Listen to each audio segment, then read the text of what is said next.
குதிரை வேகத்தில் நடக்கும் குதிரை பேரம் என திமுக தலைவர் மு.க.ஸ்டாலின் தற்போது ஒரு பதிவு ஒன்றை பதிவிட்டிருக்கிறார். இது குறித்த கூடுதல் தகவலுடன் இணைகிறார் முதன்மை செய்தியாளர் பிரவீன்குமார். வணக்கம் பிரவீன்குமார், விவரங்கள்.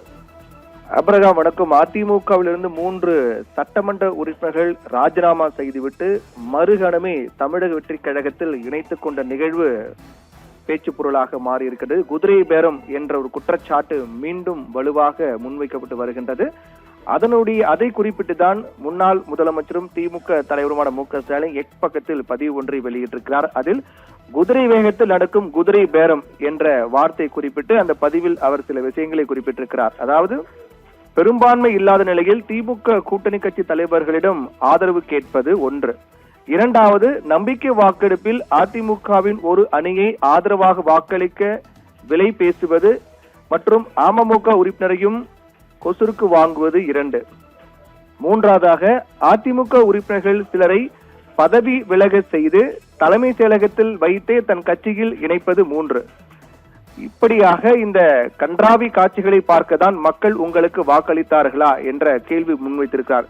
சீன் 1, 2, 3 என பதிவிட்டு 3 விடயங்களை குறிப்பிட்டு இந்த கன்றாவி காட்சிகளை பார்ப்பதற்காக தான் மக்கள் உங்களுக்கு வாக்களித்தார்களா என்ற கேள்வியை அவர் முன்வைத்திருக்கிறார். தூய சக்தி என்று சுய தம்பட்டம் அடித்தவர்கள் துயர சக்தி என அம்பலப்பட்டிருக்கிறார்கள் என்று குறிப்பிட்டிருக்கூடிய திமுக தலைவர் மு.க.ஸ்டாலின், என்டிஏ ஆதரவை கோராமல் இருந்தால் மட்டுமே ஆதரவு என சொல்லி கடிதம் அளித்துவிட்டு இப்போது நடக்கும் காட்சிகளை அமைச்சரவையில் இருந்து ரசித்து விசிலடிக்கும் காங்கிரசின் போலி பாஜக எதிர்ப்பும் பல்லிழிக்கிறது என்று அவர் குறிப்பிட்டிருக்கிறார். இதன் தொடர்ச்சியாக திமுக தலைவர் மு.க.ஸ்டாலினுடைய பதிவின் தொடர்ச்சியாக அதிமுகவினுடைய பொதுச் செயலர் எடப்பாடி பழனிசாமியும் பதிவு ஒன்றை வெளியிட்டிருக்கிறார். அதில் கீழ்தளத்தில் ராஜினாமா, மேல்தளத்தில் கட்சியில் இணைப்பு, தமிழ்நாட்டில் கீழ்த்தரமான அரசியலை குதிரை பேர கலாச்சாரத்தை அறிமுகப்படுத்திய தமிழக வெற்றி கழகத்திற்கு கடும் கண்டனம் என்று எடப்பாடி பழனிசாமி அந்த பதிவில் குறிப்பிட்டு அந்த அறிக்கை ஒன்றை வெளியிட்டிருக்கிறார். அதில் தூய சக்தி என்று தன்னைத்தானே அறிவித்துக் கொண்டு அரசியலில் குதித்த திரையுலக பிரபலம் மக்களின் முழுமையான ஆதரவு தனக்கு கிடைக்கவில்லை என்ற நிலையில் தான் அமைத்த பொய்க்கால் குதிரை ஆட்சியை காப்பாற்ற பல்வேறு தகிடத்தட்ட அரசியலில் ஈடுபட்டு வருவது வெட்கக்கேடான ஒன்று என்று குறிப்பிட்டிருக்கிறார். அதாவது, தமிழக அரசியல் வரலாற்றில் இல்லாத வகையில் ஒரு மோசமான குதிரை பேர அரசியலை நடத்தி தான் அமைத்த மைனாரிட்டி ஆட்சியை காப்பாற்றிக் கொள்ள முனைவது கண்டு தமிழக மக்கள் எள்ளி நகையாடுகிறார்கள் என்று குறிப்பிட்டிருக்கூடிய எடப்பாடி பழனிசாமி, தமிழ்நாட்டில் மொத்தம் இருக்கக்கூடிய 234 தொகுதிகளில்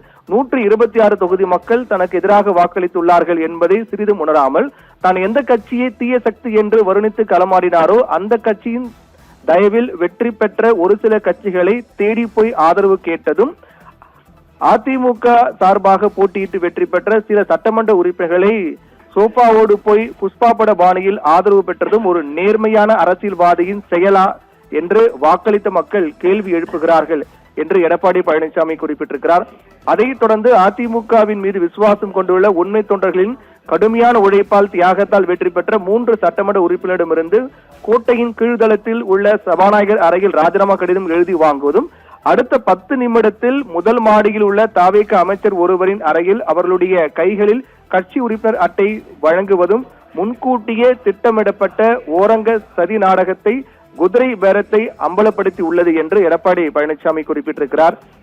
தற்போதைய தாவேக அரசின் இதுபோன்ற தகிடத்த வேலைகளை சந்திப்பது தமிழக அரசியலில் புதிதான அணுகுமுறையாக என்றும் எத்தனையோ துரோக செயல்களையும் முதுகில் குத்திய நிகழ்வுகளையும் தாங்கிதான் மக்கள் பணியாற்றி வருகிறது அதிமுக என்று குறிப்பிட்டிருக்கூடிய எடப்பாடி பழனிசாமி, இந்த அரசிற்கு முட்டு கொடுக்கக்கூடிய சட்டமன்ற உறுப்பினர்களாக இருந்தாலும் தற்போது ராஜினாமா செய்துள்ளவர்களாக இருந்தாலும் திரைப்பிரபலத்தின் சின்னத்திற்கு எதிராக மக்கள் வாக்களித்துதான் வெற்றி பெற்றார்கள் என்பதை மறந்துவிடக் கூடாது என்றும், இதுபோன்ற துரோக செயல்களால் அனைத்திந்திய அண்ணா திராவிட முன்னேற்ற கழகத்தை அசைத்து பார்க்கலாம், வீழ்த்து விடலாம், அந்த இடத்திற்கு நாம் வந்துவிடலாம் என்று யாராவது நினைத்தால் அது பகல் கனவாக முடியும் என்றும், ஆட்சிகள் மாறினாலும் காட்சிகள் மாறவில்லை என்பது போல, பழைய மந்தையில் புதிய கல் என்பது போல அடுத்தவர்களின் முதுகில் ஏறி பயணம் செய்வதில்தான் தங்களுடைய வாழ்வு இருக்கிறது என்று செயல்படும் புதிய கரகாட்ட கோஷ்டிக்கு தமிழக மக்கள் விரைவில் தக்க பாடம் புகட்டுவார்கள் என்று எடப்பாடி பழனிசாமி காட்டமான அந்த அறிக்கையில் குறிப்பிட்டு வெளியிட்டிருக்கிறார்.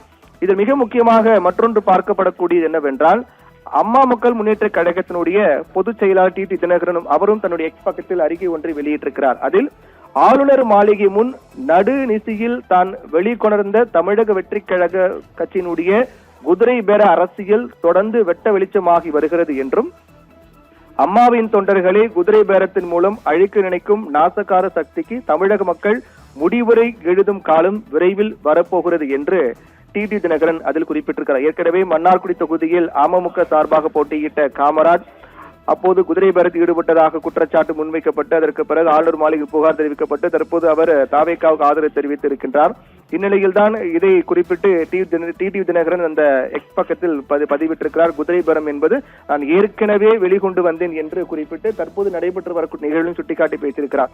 இதில் மிக முக்கியமாக பார்க்கப்பட வேண்டியது விசிகாவின் நிலைப்பாடு. விசிகாவில் இருக்கக்கூடிய எஸ் பாலாஜி அவருடைய எக்ஸல் பக்கத்தில் மிக முக்கியமான கருத்து ஒன்றை பதிவிட்டிருக்கிறார். அதில் 3 எம்எல்ஏக்கள், அதாவது அதிமுகவிலிருந்து ராஜினாமா செய்த 3 எம்எல்ஏக்களின் செயல் என்பது அறமற்றது என்று குறிப்பிட்டிருக்கிறார். அவர்களை ஆதரிப்பது ஆபத்தானது. தாங்கள் உண்மையான மற்றும் நேர்மையான அரசியலில் ஈடுபடுவோம் என்ற தமிழக வெற்றிக் கழகம் அதனுடைய தலைவர் முதலமைச்சர் விஜயனுடைய கூற்றுக்கு இது ஒரு தெளிவான சந்தேகத்திற்கிடமற்ற அச்சுறுத்தலாகும் என்று தெரிவித்திருக்கிறார். இதன் மூலமாக அதிமுகவில் இருந்து ராஜினாமா செய்துவிட்டு தாவேக்காவில் இருக்கக்கூடிய நிகழ்வுக்கு விசிக எதிர்ப்பு தெரிவிக்கிறதா என்பதுதான் இதன் மூலமாக தெரிய வருகிறது. அடுத்தடுத்த நாட்களில் விசிக நிலைப்பாடு என்ன ஏனென்றால் ஏற்கனவே அதிமுகவின் அதிருப்தி தரப்பு எம்எல்ஏக்கள் அமைச்சரவையில் கலந்து கொண்டால் எங்கள் முடிவை மறுபரிசீலனை செய்வோம் என்று விசிக உள்ளிட்ட கட்சிகள், கம்யூனிஸ்ட் கட்சிகள் எல்லாம் தெரிவித்திருந்தார்கள். தற்போது அந்த அணியிலிருந்து 3 பேர் ராஜினாமா செய்து தாவேக்காவில் இணைந்திருப்பது என்பது அதற்கு விசிக எதிர்ப்பு தெரிவிப்பதாக தான் எஸ் பாலாஜியினுடைய பதிவு காண்பிக்கின்றது. அடுத்தடுத்த நாட்களில் இது அரசியல் ரீதியாக என்ன தாக்கத்தை ஏற்படுத்த போகிறது என்பதை பொறுத்திருந்தான் பார்க்க வேண்டும். ஆபிரகாம்.